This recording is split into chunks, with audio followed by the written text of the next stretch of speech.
Fresh frozen plasma. हा, तर एस्पायरंट्स या दोघांमध्ये पण अंतर आहे. येस, या दोघांमध्ये पण अंतर आहे. फ्रेश फ्रोझन, आता नावातच आहे फ्रोझन, याचा अर्थ काय की याला कुठेतरी टेम्परेचर हे मायनस मध्ये दिलं जात आहे आणि हे फ्रोझन स्टेट मध्ये घेऊन जात आहे एस्पायरंट्स. तर याचे बी काही बीट आहेत एस्पायरंट जे एक्झाम मध्ये येतात. आता कोणते बीट आहेत जे आपल्याला समजून घ्यायचे बघा.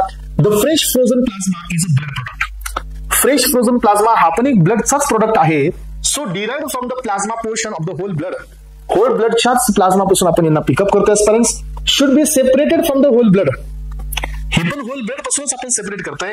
Not later than 6 to 8 hours of the collection and the frozen solid at the temperature not warmer than -30 degree centigrade. बघा क्रायटेरिया कशी ऍड झाले. सो वरतीचा जो प्लाझ्मा होता तो सिंगल डोनर प्लाझ्मा होता आणि सिंगल डोनर प्लाझ्मा असल्यामुळे आपण त्याचं कलेक्शन करू शकत होतो up to 5 days of the expiry. Yes, so after 5 days of the expiry. Yes, म्हणजे काय की एक्सपायरीच्या नंतर 5 दिवसानंतर पण आपण याला कलेक्शन मध्ये घेऊ शकत होतो. तर आता हे जे frozen fresh plasma fresh frozen plasma जो आहे एस्पायरंट, तर हे पण एक ब्लड डिराइव्ड आहे.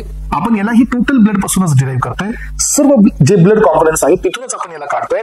Should be separated of from the whole blood not later than the 6 to 8 hours of the collection. म्हणजे काय की सगळ्या ब्लड मधून हा प्लाझ्मा तुम्हाला घ्यायचा आहे, पण हे कधी घ्यायचं आहे कलेक्शन झाल्यानंतर 6 ते 8 तासाच्या आत, आणि त्याला फ्रोझन करायचं आहे. म्हणजे त्याला तुम्ही टेम्परेचर हे मायनस मध्ये घेऊन जायचंय, त्याला सॉलिड स्टेट मध्ये कन्वर्ट करायचं एस्पायरंट्स. आणि हे सॉलिड स्टेट कन्वर्ट करत असताना temperature not be warmer. Warmer म्हणजे काय की टेम्परेचर हे याच्या अलीकडे नसायला पाहिजे.